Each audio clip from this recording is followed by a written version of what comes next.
courtroom went still the moment I stepped through the doors. Not gradually, not politely, all at once, like someone had pressed a button and drained the sound out of the room. The bailiff near the window stopped mid-sentence. The clerk at her desk looked up from her keyboard, and my stepfather, seated at the plaintiff's table in his pressed gray suit, turned to see what everyone else was staring at. His face did something I hadn't expected. He didn't sneer. He didn't smirk the way he always had when I was 17 and telling him I was going to make something of myself. He just froze, like a man who had rehearsed 100 versions of this morning and not one of them had included this. I kept walking, my boots made clean, even sounds on the tile floor. I didn't rush. I had learned, a long time ago, that the most powerful thing a person can do in a room full of people who underestimated them is simply take up space without apology. My mother was sitting behind him in the gallery. She had her hands folded in her lap, and her eyes were fixed somewhere on the middle distance, the way she always looked when she was pretending a situation wasn't happening. I had spent most of my childhood watching her do exactly that. I took my seat at the defendant's table, set my folder down, and folded my hands on top of it. The judge hadn't entered yet, but every person in that courtroom was already watching me. And I understood, in that moment, that this day was going to go very differently than my stepfather had planned. My name is Sarah Calloway. I grew up in Clarksville, Tennessee, which sits just outside Fort Campbell, so the military wasn't foreign to me the way it might be to someone from somewhere else. Half the kids at my school had a parent who deployed. Half the conversations at the dinner table at other people's dinner tables were about rotations and re-enlisting and what came after. My own dinner table was different. My mother remarried when I was 9. His name was Gerald Pruitt, and he had 2 sons from his first marriage, both older than me, both already molded in his image. Loud, certain of themselves, and completely convinced that the world owed them something specific, my mother adored him. I think she adored the stability he represented more than the man himself. But I was 9, and that distinction took me years to understand. Gerald wasn't cruel in the way people imagine when they hear the word stepfather. He didn't yell. He didn't threaten. What he did was quieter than that, and in some ways harder to explain. He had a way of talking about my future in a tone that made it sound like he was being generous.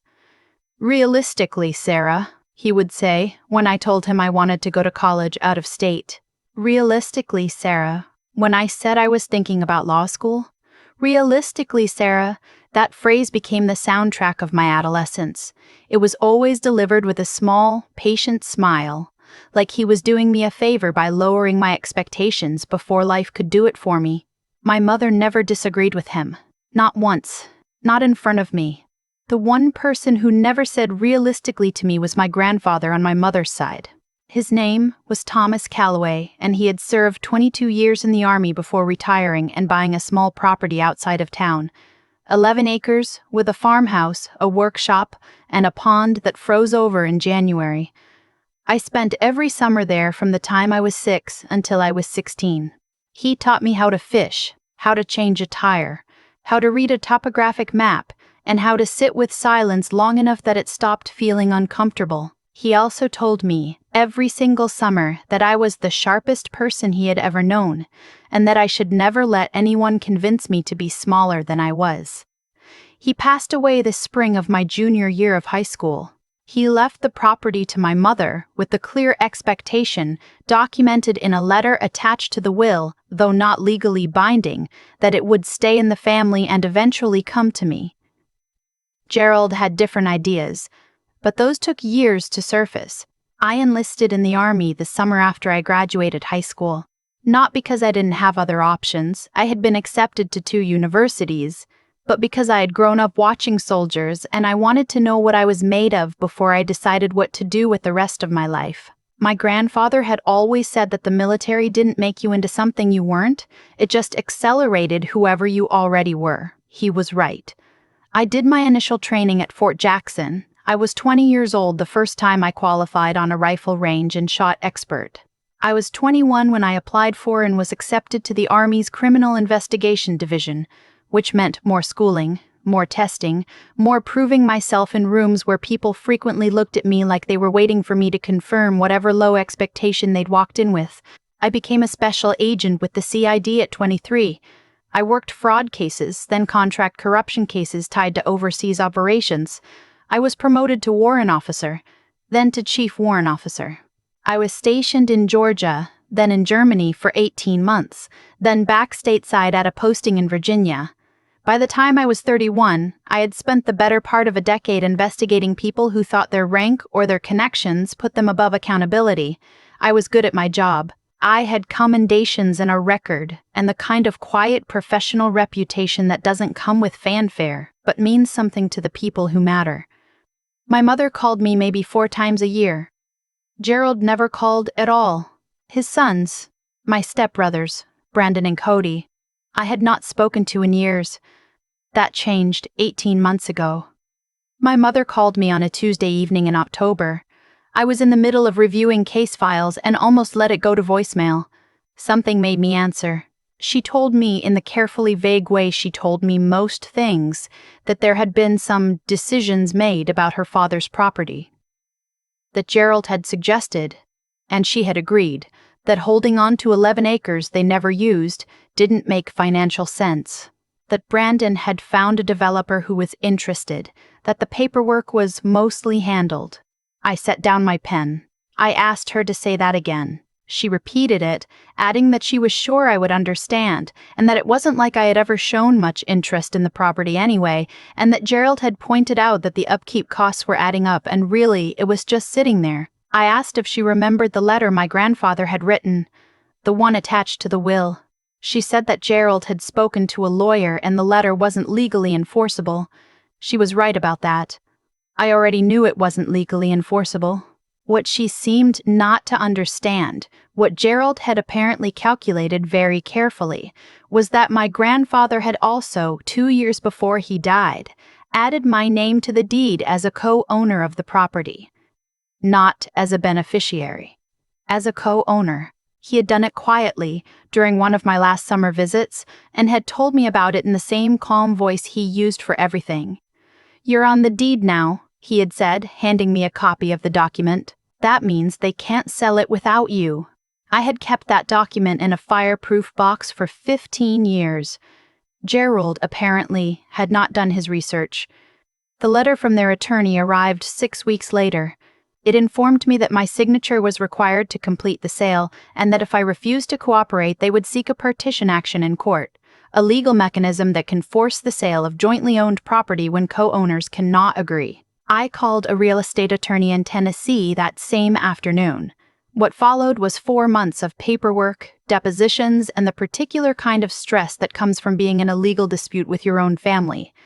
Gerald's attorney was aggressive. He argued that I had abandoned any meaningful interest in the property by living out of state for over a decade, that I had contributed nothing to its upkeep, and that my refusal to sell was motivated by spite rather than any genuine attachment or investment. My attorney was calm. She had done this before. The hearing was scheduled for a Thursday morning in March. I requested leave from my unit. I drove to Clarksville the night before and stayed in a hotel on the edge of town, 8 miles from the courthouse and about 4 miles from the farmhouse I hadn't set foot in since my grandfather's funeral. I sat on the edge of the hotel bed that night and thought about what he had told me the summer I was 14. We'd been sitting on the back porch watching the pond, and I had asked him if he was ever afraid. He had thought about it for a long time before he answered. He said that fear wasn't the problem. The problem was letting fear make your decisions for you. He said the best thing you could do when something mattered was to show up fully and let the room adjust to you, not the other way around. I laid out my Class A uniform on the chair by the window. I had kept it in excellent condition, as regulations require of retired and reserve personnel. Every ribbon and decoration was in its correct position. The rank insignia on the collar was polished. I set my alarm and went to sleep. The judge's name was the Honorable Patricia Weston, and she had a reputation, according to my attorney, for running a tight courtroom and not tolerating theatrics from either side. She entered exactly on time. I stood with everyone else when the bailiff called the room to order. When I sat back down, I noticed Gerald leaning over to say something to his attorney. His attorney glanced at me. Then Gerald looked again, more directly this time, and I watched him process what he was seeing. He had been expecting me to show up as whatever version of me he had filed away in his memory, the girl who sat at his dinner table and listened to "Realistically, Sarah," without saying much back, the girl who had left town at 18 and, in his telling, had probably been running from something ever since. He had not expected this. The hearing began with the procedural formalities. Both attorneys presented their opening positions. Gerald's attorney made the abandonment argument cleanly and with some skill. My attorney responded by presenting the deed documentation, my consistent payment of the annual property tax assessment, something I had done quietly every year without ever mentioning it to my mother, and several pieces of correspondence demonstrating my ongoing interest in the property's preservation. Then something happened that no one in that room, including me, had anticipated. Judge Weston looked up from the documents my attorney had submitted and studied me for a moment over the rims of her glasses. She had a stillness about her that reminded me of senior officers I had worked with, people who had learned that you got more information from a room by watching it than by filling it with your own noise. "Chief Warrant Officer Calloway," she said. "Not Miss Calloway. Not Sarah." She used my rank. The room shifted. "I'm looking at your service record here as part of the background documentation your attorney submitted." She paused. "You were the lead investigator on the Fort Bragg procurement fraud case in 2019, the one that resulted in 4 courts-martial and the recovery of approximately $2.3 million in misappropriated funds." It wasn't a question, but everyone was waiting for my answer. "Yes, ma'am," I said. She nodded slowly. Then she looked at both attorneys. "I want to be very precise about what I'm weighing here. Continue." Gerald's attorney recovered and pressed forward with the argument that my presence on the deed was a technicality, that I had exercised no practical stewardship over the land. His voice had a slightly different quality now, still professional but recalibrated. When my attorney cross-examined Gerald, she asked him directly whether he had known at the time he initiated the partition action that my name was on the deed as a co-owner. He said he had assumed the letter and the deed had the same legal standing. She asked him whether anyone in the family had contacted me before contacting the developer.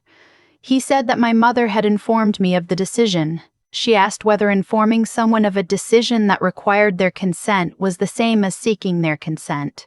He didn't answer right away. I looked at my mother in the gallery. She was staring at her hands. Judge Weston's ruling came at the end of that same session, which surprised everyone, including my attorney, who had prepared for the possibility of a continuance. The judge noted that partition actions are a legitimate legal remedy in cases of genuine co-ownership disputes, but that the burden of demonstrating that a sale serves the interests of all parties, not merely the majority, rests with the party seeking the partition. She found that the plaintiff had not met that burden. She noted my documented co-ownership, my consistent payment of property taxes, and what she called a clear record of intent to preserve the property consistent with the original owner's wishes. The petition was denied. Gerald's attorney said something to him in a low voice. Gerald sat very still. One of his sons, Brandon, seated in the gallery, made a sound that wasn't quite a word. My mother didn't move. I gathered my folder and my cover and stood up straight. Outside in the hallway, my attorney shook my hand and told me I had handled myself well. I thanked her. I meant it. She had been thorough and steady and had never once suggested that I lower my expectations of the outcome. I walked outside into the gray March morning and stood on the courthouse steps for a moment. A woman was walking past on the sidewalk below. She glanced up and saw the uniform, and she stopped. She put her hand to her heart and gave a small nod. I nodded back. I drove out to the property that afternoon. I hadn't been there in 11 years. The driveway was overgrown and the front porch railing had rotted through on one side. 2 of the window frames on the south face of the house had warped badly enough that the glass had cracked. The workshop doors were swollen shut. The pond was still there, though, and the big oak at the northeast corner of the field was still standing, and the flag mount my grandfather had installed on the front corner post of the porch was still solid, though the bracket was stiff from years of not being used. I had brought a flag with me. I had ordered it before I drove down, a full-size nylon flag, and I had it folded in a bag on the back seat. I mounted it that afternoon. It took me a few minutes to work the bracket loose enough to move, and the wind kept shifting on me, but I got it up. It caught the air and snapped open over the front of the farmhouse, and I stood back and watched it for a while. The property needed work, real work, not cosmetic. The roof would have to be assessed before fall. The porch needed to be reframed. The well pump was probably original and would need to be replaced within the year. None of that was going to happen in an afternoon, and none of it was going to happen without cost and effort and a series of weekends spent driving back and forth from Virginia with tools in the back of my truck. I was already planning the first trip. I called my mother that evening. She answered after 4 rings, which meant she had been deciding whether to pick up. I didn't begin with the hearing or the ruling. I told her that I had been to the property. I told her the flag was up. I told her that I was going to start repairs in the spring, and that if she ever wanted to come out and see it once it was in decent shape, she was welcome to. She was quiet for a moment. Then she said softly that her father had loved that land. "I know," I said. She said she was sorry. I knew she didn't mean only about the property. And I knew she was limited in the way that she had always been limited, and how far that apology could go. But it was real. I could hear that it was real. I told her I'd let her know when the porch was done. I went back 3 weekends later with lumber and a rented truck and a college friend named Denise who had done renovation work on her own house and knew more about structural framing than I did. We worked for 2 days straight. I replaced the railing and the 2 worst boards on the porch deck. Denise showed me how to sister the damaged floor joists inside the front entryway. We patched the cracked window frames with exterior-grade filler, and I ordered the replacement glass online to be shipped to a local hardware store. On the second evening, we sat on the newly rebuilt porch steps with cold bottles of water and watched the sun go down over the field. Denise asked me how it felt. I thought about it. My grandfather had told me once that the best things, the ones worth holding on to, always asked something of you. They didn't just sit there. They required your attention and your effort and a willingness to show up, even when showing up was inconvenient. That was how you knew they mattered, not because they were easy, but because you chose them anyway, over and over, every time you had the option not to. "It feels like mine," I said. Denise nodded like that was exactly the right answer. The flag was moving gently in the evening wind. The oak tree at the far corner of the field was dark against the sky. The pond caught the last of the light and held it for a moment before the sun dropped behind the tree line and everything went quiet. I was 32 years old. I had spent 10 years building a record and a reputation in a career I was proud of. I had driven 800 miles round trip to stand in a courtroom in front of people who had spent years deciding I was less than I was, and I had not flinched, and I had not needed to be cruel, and I had not needed to raise my voice. My grandfather had said the military would accelerate whoever you already were. I thought he would have been pleased with who I had turned out to be. I stayed until the sky was fully dark and the stars were out over the field, and the only sound was the wind and the distant hum of the highway and the flag moving softly against its mount. Then I went inside, turned on the lights, and started making a list of what needed to be done next.